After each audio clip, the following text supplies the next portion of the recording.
Hey YouTube, Marvel Legacy is the new event, but not quite event, 80-page jumping on point for Marvel right now. And as someone who's been a bit out of the loop since the end of Dark Reign and Siege, with the exception of the Spider-Man books and X-Men books, and since I've become less and less enamored with the X-Men books as of late, I've been looking for an excuse to shift focus and get to know the Avengers side of the Marvel Universe a little bit better. I should mention that I'm going to be talking about the Generations book here as well, and the reason for that is because I found that they were a great way to dive into some of these characters without it feeling overwhelming, especially the new Legacy ones that I wasn't quite as familiar with. Even though the Generations issues technically happened at the end of Secret Empire and not during Legacy, that's the reason I'm going to be talking about them here. I should also mention that, yes, as a primarily DC comic book fan, it would be easy for me to compare this issue to the DC Rebirth one-shot from last year. And yes, I would say that I like that issue more. Having said that, DC Rebirth brought back my favorite comic book character, addressed almost every issue I had with a universe I was more invested with at the time, had one of the best what-the-hell twist endings, and overall I'd probably consider it one of the best single issues of the year, if not the best. And I'm not saying all this to gush on DC or anything, I'm just trying to point out that Rebirth and Legacy mean very different things to me personally as a reader, and I was never going to be able to get the same reaction out of Legacy, short of them bringing back the Spider-Man marriage probably. So ultimately, how is the issue? Well, the basic plot is that 1 million years ago there was another team of Avengers with identities and powers relating to many of the current Marvel characters. The 1 million BC Avengers team gets into an epic battle with an unknown Celestial here on Earth. In present day, many of the heroes carrying the legacy of those original Avengers all dream about that very battle, and the issue very heavily focuses on Ghost Rider getting into a fight after having a dream about this. And the issue also pretty much mostly focuses on the other currently legacy characters of the Avengers in a battle with human-sized frost giants, but most of the issue jumps around touching on nearly every corner of the Marvel Universe, in some way giving us teases for various characters and books, most notably the return of Wolverine, the Fantastic Four, and an Infinity Gem thrown in for good measure. Overall, this book succeeds at intriguing me with the plot threads it's setting up, even if sometimes it can feel like one big commercial because of its disjointed nature. It's good, but if I had already decided that I wanted to pay more attention to Marvel during this, I'm not sure if this would have been enough to necessarily fully pull me in. It was good in the sense that it gave me a sense of where the Marvel Universe generally is and where it's heading next, but I wouldn't say that it was enough to truly invest me on its own. The Generations one-shots, on the other hand, well, I decided to pick these up on a whim, and I'm really glad I did. If Legacy focused on setting up plot for the future, Generations was more about the characters that those plots are going to focus on. There are overall 10 issues, and each one focuses on a current Marvel hero, in almost every case a Legacy character, time traveling to the past, and meeting a younger version of the original hero to hold that respective mantle. This could have easily turned out to be really repetitive and cliche, but honestly I found myself enjoying almost every single one of these issues. Each story had its own unique take on what a time travel team-up story looked like, making it feel personal and unique to each one of these issues and characters. And just to touch on some of these more specifically so I can talk about what I liked about them, first, I'd like to talk about the Spider-Man one, because Spider-Man really is my favorite Marvel character, and the one that I know the most, and know the most history about.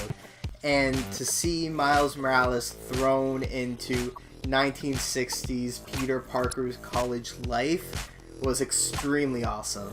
It also references some of my favorite Spider-Man issues, the Stan Lee Steve Ditko If This Be My Destiny final chapter story, with the Master Planner.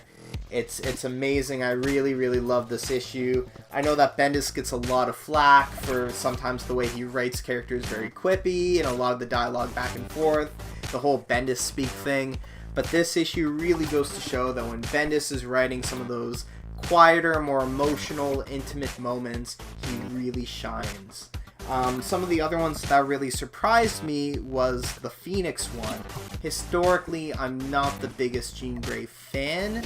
I've always found her a little dry in the past personally, but I really enjoyed this issue. You got to see some really cool Cosmic Marvel stuff, and it got me really interested in what's going on in her book. And I haven't been paying attention to the Jean Grey mini that's been going on, or I guess it's an ongoing series, but this made me want to go back and really pick up some of those issues and check that out now. Some of the other ones that surprised me, Hawkeye. Hawkeye really surprised me. That was one of the ones that when I was reading through all these, I saved till later because I was kind of putting it off. I wasn't looking forward to it, and I got this really cool story with a bunch of marksmen thrown on an island, and I really liked the dynamic between him and Kate. I'd never read Kate in anything before, and I really liked her as a character, and I'm not sure if I'm necessarily going to go pick up a Hawkeye book because of this, but I would definitely be excited to see them both pop up in other things that I'm reading. Another character that I've heard a lot about lately, but I haven't personally really gotten to know myself, is Kamala Khan. I really love this Ms. Marvel issue. I love the 70s aesthetic of it. I love the characterization of both Kamala and Carol Danvers. I thought that it was a lot of fun, and it was just a great issue. On the other hand, I'd have to say that I think that if there's a weak one of the bunch, it's probably the Captain Marvel issue. I kind of think that the dialogue, like some of the jokes didn't quite hit properly, and to me it felt a little bit like the most like a generic team-up, time travel sticky story. And that's not necessarily a bad thing. It wasn't horrible or anything, but to me it lacked the emotional impact that the other issues seem to have. All the other issues had great moments where you really got to know the characters on a deeper level than them just quipping and talking smack. They had real meaningful conversations with their mentors, and I thought that's what made those issues great. And this was the only one where I kind of thought it didn't quite hit home. Wolverine was really good, the Wolverine ones. Wolverine and Laura, they're always great together. The Thor one was a lot of fun. I don't have too much to say about the Thor one, except the ending to it with Odin and the Phoenix ended up tying in ultimately to Legacy, so that was kind of interesting, and it kind of showed Odin as almost like obsessed with the Phoenix, like in a stalker way. Seems like maybe they had a one-night stand at some point, and Odin hasn't quite gotten over that. I'm looking forward to seeing where that goes. That's really interesting to me. I never in a million years would have thought that Odin and the Phoenix had a one-night stand. I think that's hilarious and awesome. And the only one that really was a standout in terms of not going to the past was Riri Williams going to the future with the Iron Man one and meeting Sorcerer Supreme Tony. And I absolutely loved that. That was a lot of fun. I'm not sure if I'm necessarily going to be picking up Iron Man, but I really want to see more Sorcerer Supreme Tony. So if he's going to appear there, I kind of might check that out of curiosity. The Hulk one is another one that I'd say was good, but not great.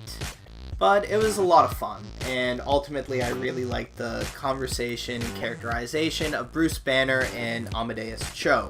Although, I have to say, I am saving the best for last, because hands down, the best one of these issues was the Sam Wilson Captain America one. As someone that really only knows Sam Wilson from the movies, I've kind of never seen why he was a big deal, other than, he kind of follows Captain America around, like he seems alright, but the fact that he got the mantle of Captain America never quite made sense to me. But after reading this and kind of getting this view on comic book Sam Wilson, I'm completely sold on this character.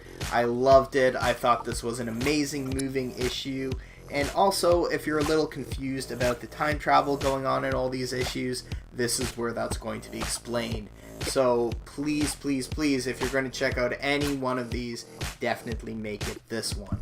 So ultimately, while I definitely preferred the more character-driven approach to Generations, I'd say that both Generations and Legacy are both successes in my eyes. One gave me a deeper, more personal look at the characters, both new and old, and the other set the stage for more events to come and gave me something to chew on and speculate for the next few months. Overall, I'd recommend checking out both of them.